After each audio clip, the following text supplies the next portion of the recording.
એ બધા રહે. ગામ નાનું એટલે એમાં પ્રમાણે વસ્તી ઘણી ઓછી, આથી પાતળી વસ્તી અને પોતાના ગામમાં કમાણી કરવાના કંઈ સાધન નહીં. બધા સ્ત્રી પુરુષો સુરત ઉઠતા જ છે, બે પૈસા કમાવા માટે આસપાસના ગામમાં નીકળી જતા. ગામને પાદરે નાનકડી નદી રહે, નદી સીતરી હતી, એથી પાણી પણ ઓછું રહેતું. પછી ઉનાળાની ઋતુમાં નદી તો હાવ ઉકાઈ જાય એટલે એ નદી ઓળીને સામે પરના ગામોમાં સૌ નાની મોટી મજૂરી કરવા જાય.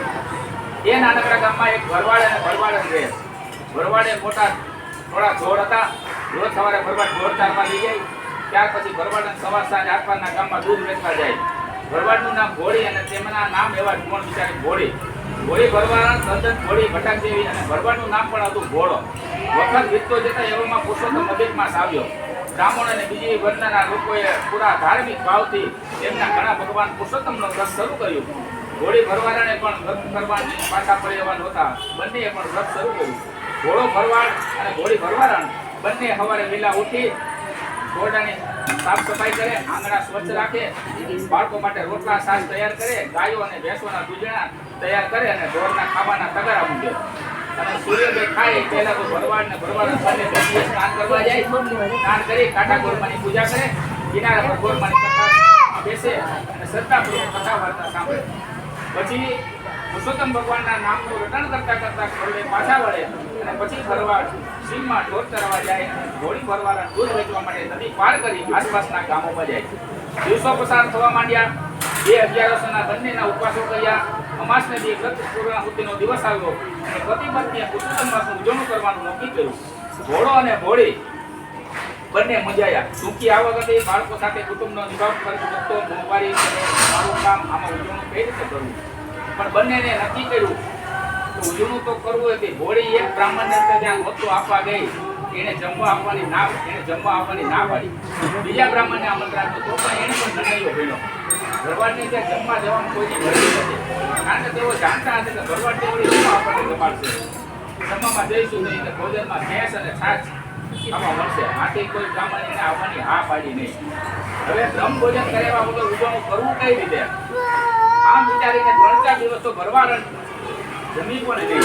ઘરના કામોમાં કઈ ભૂખ પડે નહીં, મન વગર કામો કરવા પડતા. ઘોડો અને ઘોડી બંને નિરાશ થઈ ગયા. ઘોડી સુનમત જેવી થઈ ગઈ, મનમાં ને મનમાં ભગવાન પુરુષોત્તમનું સ્મરણ કર્યા કરતી. ભગવાન તો ભક્ત વત્સલ અને ભગવાન પુરુષોત્તમ ઘોડા ઘોડીને બહાર આવ્યા. ભગવાન બટુક બ્રાહ્મણનું રૂપ લઈ ભરવાડના ખોરડા આગળથી પસાર થવા લાગ્યા. ઘોડીની નજર આંગણા પર પડી અને બટુક બ્રાહ્મણને જોયા અને સફાળી ઊભી થઈને દોડી અને આંગણામાં આવીને ઊભી રહી. મહારાજ મારે ત્યાં આજે તમે જમા પધાર છો? ઘોડીએ બટુક મહારાજને કંઈક સંકોચ સાથે પૂછ્યું અને ત્યારે મહારાજે કીધું કે હા બહેન, જમાડશો તો હું જરૂર જમીશ. બટુક બ્રાહ્મણે કહ્યું, મહારાજ હું તો ભરવાડ છું, હું તો ખૂબ ગરીબ, મારે ત્યાં તો ભેંસ અને છાશ મળશે, બોલો જમશો તમે? ત્યારે ઘોડી વળી પાછી પૂછે છે, અરે બહેન એ શું બોલ્યા? ભેંસ છાશ તો મને ઘણા ભાવે, હું તો બ્રહ્મચારી, મને તમે સીધું આપી દો તો હું પોતે જ રસોઈ બનાવીને જમી લઈશ. ઘોડી અને ઘોડો તો રાજી રાજી થઈ ગયા. ઘોડીએ ઝટપટ રસોઈનો સામાન તૈયાર કરી બટુક મહારાજને આપ્યો, પ્રેમપૂર્વક આપ્યો. ઘોડામાં ચૂલા પર બટુકે ભેંસ બનાવી. પછી બટુક ખૂબ સંતોષથી ભેંસ ખાસ ધરાઈને પેટપૂટ જમ્યા. એમાંથી થોડો પ્રસાદ વધ્યો એ ઘોડા અને ઘોડી અને એના બાળકો માટે રહેવા દીધો. આજે બટુક બ્રાહ્મણ પોતાને ઘોડી જમ્યા, તેથી ઘોડા અને ઘોડીને ખૂબ જ આનંદ થયો. એને મનોમન ભગવાન પુરુષોત્તમ ભગવાનનો એહસાન માન્યો. બંને જણા બટુક યાદશક્તિ યથાશક્તિ પ્રમાણે દાન દક્ષિણે આપ્યા. અને ઘોડા અને ઘોડીએ ક્યાં ખબર હતી કે આ બટુક ભગવાન પુરુષોત્તમ છે. જમ્યા પછી બટુક બ્રાહ્મણે ઘોડીને કહ્યું, ઘોડી બહેન મને થોડેક સુધી પૂછવા આવો ને. ત્યારે ઘોડી બટુકીને થોડાક સુધી વળાવવા ગઈ. થોડે દૂર ગયા ત્યાં રસ્તામાં આંગણાનું વૃક્ષ હતું. બટુક બ્રહ્મચારીએ તો પાળ લીલા કરી બટુકજી આંગણાના ઝાડ ઉપર ચડી ગયા. ઝાડને જોરથી હલાવવા માંડ્યા. ઝાડ ઉપર આંગળા ટપોટપ નીચે જમીન પર પડ્યા. તરત જ બટુક બ્રાહ્મણે ઝાડ ઉપરથી ઉતરી બધા આંગળા પોતાને ઘેર લઈ જવા માટે ઘોડીને કહ્યું. તરત જ ઘોડીએ બધા આંગળા પોતાના હાથલાના ખોળામાં ભરી દીધા અને બટુકજીને પાછળ વળાવી ઘોડી ઘરે પાછી ફરી. ઘોડી તો 4 દિવસથી બિચારી ભૂખી હતી, એને કકડીને ભૂખ લાગી. બટુક બ્રાહ્મણે રાખેલો પ્રસાદ જોવા ઘોડીએ વિચાર કર્યો. હાંડલીમાં જોવા જાય તો તેમાં ગેસને બધે મિષ્ટાન થઈ ગયું. એ જોઈને ઘોડીને આશ્ચર્યનો પાર ન રહ્યો અને પછી સાકલાના ખોળામાંથી આંબળા કાઢવા ગઈ ત્યારે આંબળા બધા લીલા થઈ ગયા. હોળી સમજી ગઈ કે બધું બ્રાહ્મણ સ્વરૂપે પોતાના ખોરડામાં જમનાર બીજું કોઈ નહીં પણ સ્વયં ભગવાન પુરુષોત્તમ જ હતા. પણ એ મૂર્તિ ભગવાનને ઓળખ્યા નહીં. બિચારી હોળી રડતા રડતા ભગવાનને પ્રાર્થના કરવા માંડી, હે પુરુષોત્તમ ભગવાન વાલા, તમે મને તમારા સાચા સ્વરૂપે દર્શન દો, નહીં તો હું માથું પછાડી મોતને વાલું કરી ત્યારે વિચાર કે હીરા જોઈતા નથી. મારે તો તમારા દર્શન જ કરવા છે, તેમાં જ મને સંતોષ થશે. હું એ રીતે કેવી આંગળી કે તમને ઓળખી ન શકી. મારા પર કૃપા કરો અને મને દર્શન આપો.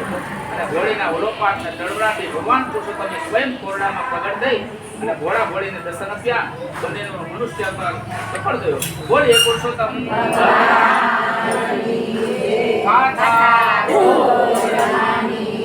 ગજાનન ગણપતિ મહારાજ હરિ ઓમ નમઃ